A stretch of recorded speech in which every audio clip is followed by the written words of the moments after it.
யோவான் சுவிசேஷம் 5ஆம் அதிகாரம் 39வது வசனம். வேத வாக்கியங்களை ஆராய்ந்து பாருங்கள், அவைகளால் உங்களுக்கு நித்திய ஜீவன் உண்டென்று எண்ணுகிறீர்களே.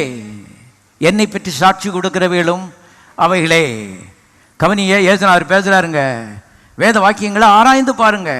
வாசிக்கிறது மாத்திரம் இல்லை, ஆராய்ந்து பாருங்கள். காரணம், நித்திய ஜீவ புஸ்தகத்திலே நீங்கள் தியானமாக இருக்கிறீர்கள்.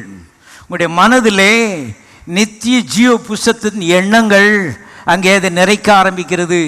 மனது நித்திய ஜீவ எண்ணங்களால் நிறைக்கப்படும் பொழுது அருமையான நித்திய தேவனிடத்திலிருந்து ஆசீர்வாதங்களை வாங்கி கொள்வது கொஞ்சம் லேசான செய்யும் இருக்கும்.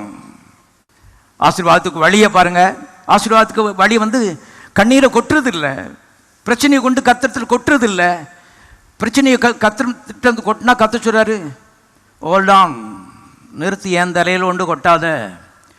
காரணம், இங்கேயே பல ஆயிரம் பேர் இருக்கீங்க. உலகம் பூராமல் எடுத்துக்கிட்டால் கோடி பேர் நினைச்சுவாங்க இருப்பாங்க தேவனுடைய மக்கள். எல்லாரும் பிரச்சனையை கொண்டு கடவுள் தலையில் கொட்டினா கடவுளே பார்க்க முடியாது, அவ்வளோதான். அது மலையாக இருக்கும். அது இப்படி கத்த சொல்றார், பிரச்சனை என் தலையில் கொண்டு நினைச்சாத, கொட்டாத. 1000 கிறிஸ்தவன் நம்புற மாதிரி நம்பாத, புஸ்தகத்தை நம்பு.